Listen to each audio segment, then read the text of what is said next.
ایک یہ کہتے ہیں کہ پتنگ کی خرید و فروخت، لڑانا یعنی پیچے لڑانا، اڑانا، کاٹنا، لوٹنا، یہ کیسا ہے؟ دیکھیں، پتنگ فی نفسی اس کی خرید و فروخت تو منع نہیں ہوگی، کیونکہ ٹھیک ہے ایک کھیلنے کا آلہ ہے، بچے اس کو کھیلتے ہیں اور بچوں کو کھیل کود سے مطلقاً منع نہیں کیا گیا، لیکن جب اس میں خرافات داخل ہو جائیں اور خاص طور پر اگر اس کے خلاف قانون بن جاتا ہے تو قانون کی خلاف ورزی کر کے اڑانا پھر یہ گناہ کی صورت بھی بنے گی اور ناجائز ہوگا۔ اور پھر لڑانے کے اندر جو ہوتا ہے کہ ایک دوسرے کی پتنگ کو کاٹا جاتا ہے، یعنی پیچھے لڑاتے ہیں اور پھر اس میں چھتوں پہ چڑھتے ہیں، کوئی گر رہا ہے، کوئی گالیاں بک رہا ہے، بے پردگی ہو رہی ہے، اور پھر جب کٹتی ہے پتنگ تو ڈور جاری ہوتی ہے، ڈور لوٹ لیتے ہیں بچے، پتنگ لوٹتے ہیں۔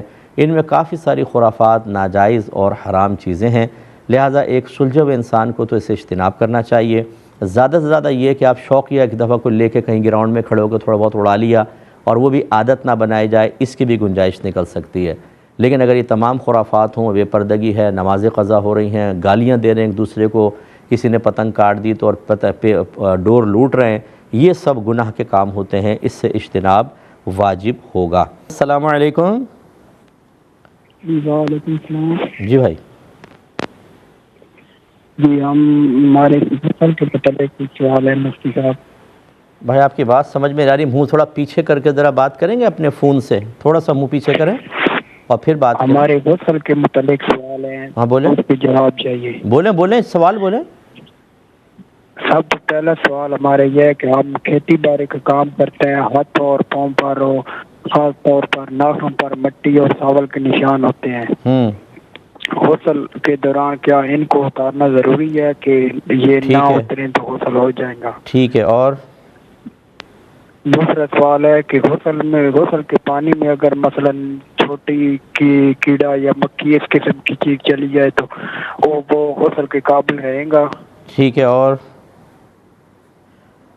میں عرض کرتا ہوں انشاءاللہ۔ ایک اور کالر ہیں۔ السلام علیکم۔ ہلو، السلام علیکم۔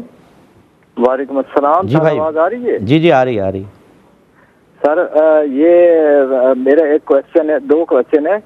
ایک، کوئی بندہ اٹھا لیتا ہے چوری کوئی چیز، کپڑے وغیرہ، موبائل وغیرہ، کوئی چیز لے لیں، اس کو بعد میں عمر کے تقاضے کے بعد میں اس کو خیال آیا کہ یہ چوری ہے، حرام ہے یا گناہ ہے، اس سے بہت دور ہے جہاں سے اٹھایا ہے یا جس نے اٹھایا ہے، وہ اس کو کیا، اس کا کیا ازالہ ہے؟ ٹھیک ہے، اور بولیں دوسرا کویسچن۔ ایک کویسچن ہم سے ہوا تھا کہ کچھ لوگ حج کے لیے گئے تھے اور جعرانہ تک گئے، جب واپس آئے تو کچھ نے احرام پہنا، کچھ نے نہیں پہنا، تو میں نے اس پہ کہا کہ جنہوں نے نہیں پہنا ان پر دم لازم ہوگا۔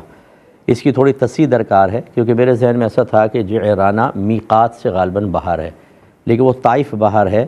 معلومات جب کی ہیں تو جعرانہ میقات کے اندر ہے، ہاں حدود حرم سے باہر ہے، تو جو حدود حرم سے باہر ہو، میقات کے اندر ہو، اس مقام کو حل کہتے ہیں۔ حلی جو وہاں پر ہوتا ہے اس کو حلی کہتے ہیں۔ حلی کے لیے حکم یہ ہے کہ اگر وہ مکۃ المکرمہ آنا چاہے اور حج یا عمرے کی نیت کرے گا تو احرام کی پابندی لازم ہوگی، اور اگر حج یا عمرے کا ارادہ نہیں ہے اس کا تو پھر وہ ویسے ہی آ سکتا ہے، اس پر دم وغیرہ لازم نہیں ہوگا۔ جیسے جدہ والے جو ہیں یہ بھی حلی ہوتے ہیں، اگر کوئی جدہ سے مکہ آنا چاہتا ہے، اپنے ویسی کسی کام سے حج یا عمرے کا ارادہ نہیں ہے تو بغیر احرام کے آ سکتا ہے، اور حج یا عمرے کا خاص قصد و ارادہ ہے، پھر اگر وہ بغیر احرام کی حدود حرم میں داخل ہوگا تو دم لازم ہوگا۔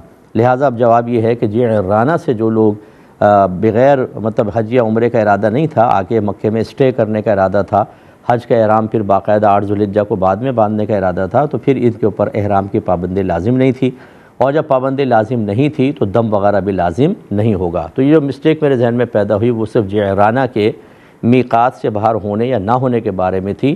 اب یہ کنفرم ہو گیا جبکہ کہ میقات کے اندر ہے، ہماری توجہ نہیں تھی، تو حکم یہ ہوگا جو میں نے آپ کی خدمت میں ذکر کیا۔ ایک یہ بھائی نے فرمایا کہ اگر سابقہ زندگی میں کچھ ہم سے کفر سرزد ہوئے ہوں لیکن ہمیں خود نہیں پتہ کہ ہوئے ہیں، تو کیا ہم اجمالی طور پہ اللہ تعالیٰ کی بارگاہ میں یوں کہہ سکتے ہیں کہ اللہ تعالیٰ سابقہ زندگی میں جتنے بھی مجھ سے کفر ہوئے ان پر ہم توبہ کرتے ہیں، تو کیا توبہ قبول ہوگی؟ یہ بالکل ایسے جو گناہ ہوتے ہیں یا کوئی بھی ایسے کلمات کفر جن کے بارے میں انسان خود مطلع نہیں ہے یا اس کو یاد ہی نہیں رہے، حافظے میں نہیں رہے، تو اس طرح کی اجمالی اور اجتماعی توبہ کر سکتے ہیں، انشاءاللہ اللہ تبارک و تعالیٰ اس کو قبول فرمائے گا۔ یہ کہتے ہیں کہ اگلے سال میرا عمرے کا ارادہ ہے، فیملی بھی میرے ساتھ ہوگی، خواہش ہے کہ صرف ظاہری طور پہ میں ارکان ادا نہ کروں بلکہ روحانی اعتبار سے اور پوری تربیت کے ساتھ ادائیگی ہو۔ اب انہوں نے کچھ کویسچن کیے ہیں کہ پہلی بات ہے کہ گھر والوں میں روحانی شوق اور سنجیدگی کیسے پیدا کریں۔ دیکھیں یہ ایک دم تو نہیں ہوگی کہ آپ نے عمرے کا ارادہ کیا اور پورا گھر اپنے اندر ایک انقلابی تبدیلیاں پیدا کر لے، سوچ میں، فکر میں، طبیعت میں، اخلاق میں، کردار میں۔ ضروری ہے کہ یہ تو ہمارے اندر گھر میں ایک بیسک جو ماحول ہے وہ تو پہلے ہی ہونا چاہیے کہ آپ فرض علوم سب کے سب سیکھے ہوئے ہوں، آپ لوگ نیکی کا حکم کریں، ایک دوسرے کو برائی سے روکیں، گھر سے گناہوں کے آلات کو نکال کر رکھیں، اپنے دروازوں کو شریعت کے لیے کھول دیں، دین کو گھر میں نافذ رکھیں، کبھی موت کی بات بھی ہو، عذابات قبر کی، میدان محشر کی، اللہ تبارک و تعالیٰ کی بارگاہ میں کھڑے ہو کر زندگی کے حساب و کتاب دینے کی، جنت کی، دوزخ کی، اس طرح ایک مذہبی سا ماحول ہوتا ہے، ایک روحانی ماحول ہوتا ہے، آخرت کی فکر والا ماحول ہوتا ہے۔ اب اگر آپ نے عمرے پہ جانا ہے تو یہ ماحول بہت زیادہ آپ کے لیے موافق ہوگا، اور اگر ایسا نہیں ہے، گھر میں فلمیں بھی ہیں، ڈرامے بھی ہیں، گالی گلوچ بھی ہے، نمازیں قضا ہو رہی ہیں، قرآن کھلتا نہیں ہے، بڑوں سے بدتمیزی ہو رہی ہے، چھوٹوں کے ساتھ شفقت سے پیش نہیں آ رہے، اب آپ کہتے ہیں عمرے پہ جانا ہے، تھوڑا سے اپنے اندر چینج لے کر آئیں، بہت ہی مشکل ہے کہ یہ مصنوعی سا عارضی سا چینج آپ کے لیے آگے چل کر مثبت بنے گا۔ لیکن بہرحال مایوس نہیں ہونا چاہیے، اگر ایسا ماحول نہیں ہے تو اس کا مطلب کہ کچھ نہ کریں یہ بھی نہیں ہے، کوشش کیجئے کہ اب گھر کے اندر ایک اچھا سا ماحول بنائیں، میری کتاب قرب الہی لے لیں، اس کا درس اپنے گھر کے اندر جاری کریں، بہت ہی بیسٹ بک ہے، بڑا فائدہ ہوگا۔ اس کے علاوہ یوٹیوب پر تدبر قرآن، میری تفسیر قرآن جو میں نے عربی میں ریکارڈ کی تھی، اس کا ایک ایپیسوڈ ڈیلی دیکھ لیا کریں، تو اس سے بھی بڑی اچھا فائدہ ہوتا ہے کہ جب قرآن آپ سنتے ہیں ترجمہ اور اس سے حاصل شدہ روحانی نکات، تربیتی اور اصلاح والے نکات آپ سنتے ہیں تو ایک اچھا ماحول بنتا ہے۔ ایک کام تو آپ یہ کریں۔ دوسرا یہ کہ مکہ مدینہ کے فضائل پر مشتمل جو چیزیں ہیں وہ پڑھیں، وہاں کے آداب سے متعلق پھر ہیں کہ عمرے کی کیا فضیلتیں ہیں، وہاں پہ کیا کیا انعام ملے گا، یہ تمام چیزیں ذہن میں رکھ کر اس کے یہ بس تھوڑا تھوڑا آپ کرتے رہیں جب تک کہ عمرے پہ نہ جائیں، تو سب چیزیں آپ کے ذہن میں انشاءاللہ رہیں گی۔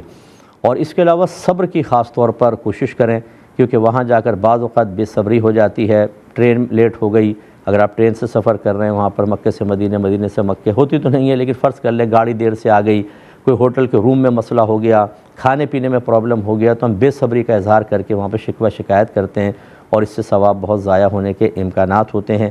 تو صبر و تحمل، اپنے آپ کو شکوے سے روکنا، شکایت سے روکنا، اور اسی طریقے سے ارکان کی ادائیگی میں جب انسان خاص طور پہ مرد حضرات جو ہوتے ہیں احرام پہنتے ہیں، پہلے عادت نہیں ہوتی تو وہ کبھی تہبند سنبھالنا مشکل، کبھی وہ نیچے سرک جاتا ہے، تو اس سے کوفت سی طبیعت میں پیدا ہوتی ہے، لیکن شکوہ بس زبان پر نہ آئے، اور خاص طور پر ریاکاری سے بچیں۔ اگر میرا مشورہ مانے، میں نے پہلے بھی کہا تھا، ایک عمرہ ایسے ہی کر لیں، کسی کو نہ بتائیں کہ عمرے پہ جا رہے ہیں، وہاں جا کے کوئی فوٹو نہیں ہونا چاہیے، کوئی سیلفی نہیں ہونا چاہیے، بالکل یادگار بھی نہ قائم کریں کہ یادگاری سب دکھاوا ہو جاتا ہے بعد میں، حتیٰ کہ جب واپس آئیں کسی کو نہ بتائیں، تاکہ آپ کے گلوں میں پھولوں کے ہار نہ ڈلیں، آپ کے دل میں تمنا بیدار نہ ہو کہ اب میرا عمرہ یوں کیش ہونا چاہیے کہ سب میرے پاس آئیں، مبارکباد دیں، گلے میں پھولوں کے ہار ڈالیں، اور ہماری دعوتیں ہونی چاہیے۔ اس پہ اگر عمل کر سکیں آپ تو یہ نور علی نور ہوگا، اور ایک بہترین عمرہ مارز وجود میں آئے گا انشاءاللہ۔ ایک کالر ہمارے ساتھ ہیں، پہلے کال لیں گے۔ السلام علیکم۔ وعلیکم السلام ورحمۃ اللہ وبرکاتہ۔ آواز آ رہی ہے؟ جی جی بولے بولے۔ جی میرے 3 کویسچن ہیں۔